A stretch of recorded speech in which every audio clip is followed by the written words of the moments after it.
Indian hosts have set up this AI summit. It's really a big step forward. I've followed Indian business for a long time, and the whole setup here reminds me of the way that Right Honorable Premier Modi set up his whole idea around Make in India, with this tremendous force and getting the backing of very many Indian companies to achieve long-term political goals. So I really hope that the AI initiative will go the same way. I thought I would talk a little bit about three different matters. I'll be relatively brief. I will start a little bit to talk about Sweden and India. I'll talk a little bit about AI diffusion and what's important there, and I'll talk a little bit about some of the practical issues that we see from an industrial point of view, what we can think about when it comes to AI. So let me start taking you back in the Swedish context, might be a reference point to what is going on here right now. Sweden started its research, a big research effort. Our family put in a program which is now 10 years plus, focusing on developing basic research in AI. And we started that 2015, 2017. We funded it with a major push into this. And the reason for that was basically because we saw the automation needs and the autonomy needs of Swedish industry and industrial products. It's called WASP, and not only do they have a number of arenas where they base a certain amount of typical research that you can use for AI, but also they started a school for PhDs and master students in AI. And today we graduate one PhD per week out of this program. So what does that mean for the Swedish context? That has been an extremely important part in terms of building the basic knowledge around AI and how you can use it. India, on the other hand, as I see it or as I perceive it, has not gone primarily the R&D route, but primarily the way to build this fantastic knowledge base in software engineering, which is much more applied, especially when you think about how India has worked with their IT services companies, developing a tremendous base in terms of customers, not only knowledge base, but also a customer base all around the world.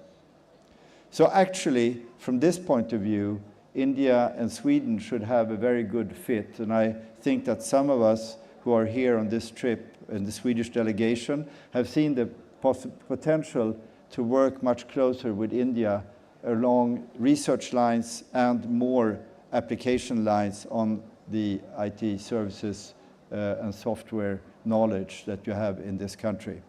And as we know, when India starts moving, it's a very major force, and you will, in my view, have a fantastic possibility to develop your initiative on AI in a very good way for your customers.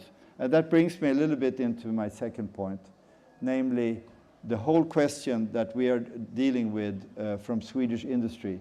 You have to remember Swedish industry is to a large extent very much focused on multinational engineering companies that are having a global scale.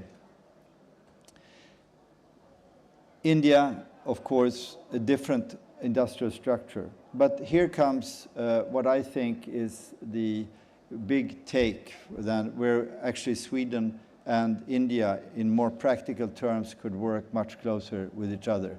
Namely, the knowledge of the IT services companies putting an AI on top of the whole stack to be able to move this into a completely different position for these companies. So why is this important? This is important because what we're witnessing today from an industrial point of view, not the least after April 2nd, the beautiful day in the Rose Garden when all the tariffs were put on.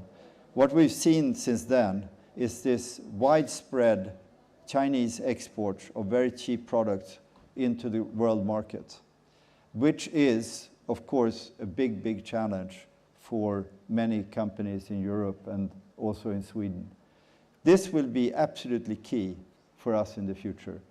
How do we make sure that we can compete with Chinese and other companies, but primarily Chinese companies with very low prices? How do we make sure that we can compete on the world markets with them in a good way? I'm not saying AI is everything, but AI and the diffusion of AI into the real world of large companies will be key. Otherwise, we will not be able to do this in a smart way in years to come. So therefore, I believe that also on this point, the whole cost competitiveness will be a very, very important part. But AI gives us more. AI gives us a huge possibility to move in, let the companies move into completely new areas in terms of business model, not only being cost efficient, but also in terms of providing new services and new products to the market. Here I move into my third point. My third point is that we often, here in India, I think you have a more of a positive way and thinking about AI and digitization maybe than Europe. But I tell you that when I look at certain industries and what is actually going on right now, it is a tremendous step forward. And perhaps, and I sit on the board of AstraZeneca, which is a very large pharmaceutical company, British, Swedish based. And I would say that perhaps the most worthwhile app from AI going forward will be in life sciences. Not only life sciences in terms of providing better hospital services and so on, but when you think about how you will be able to use AI in getting new molecules in a much faster way, and when you think about how you will be able to apply more of personalized medicine based on your test results, that you will be able to apply specialized treatment for people, will mean that actually down the line we will provide medical needs to people that cannot be serviced today in the same way. Then, of course, we look at things like robotics, but also another thing I would like to bring up is in the defense business. In defense material, AI will play a very significant role. We see it in many ways today, not the least in when you start to accumulate and analyze data in a big way. For example, Saab, which is a Swedish defense company, is actually using radar aircraft where you need, both for command and for control, a tremendous amount of AI diffusion to really to be able to. But also on our latest fighter aircraft, which is actually divided in its software layer between both those that control the mission critical facts and those things that control the systems of the aircraft. In 2025, we actually applied an AI agent into the mission critical control and actually flew the Gripen aircraft with the AI agent in full control.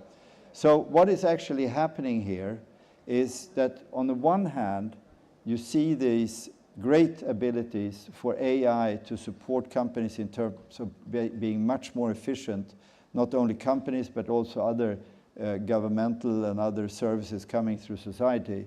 But on the other hand, you see this tremendous product development that is going on at a very, very high speed.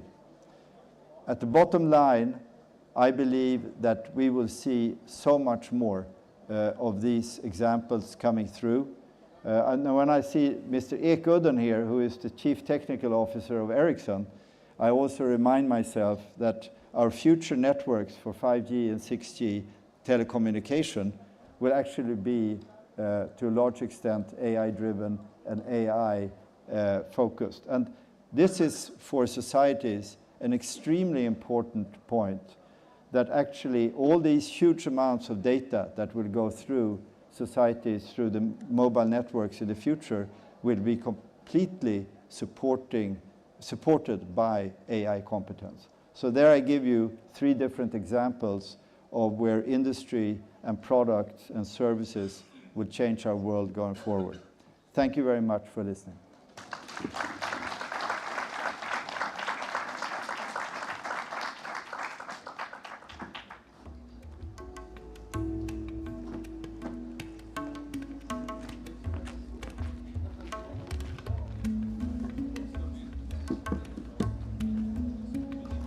Thank you, Marcus.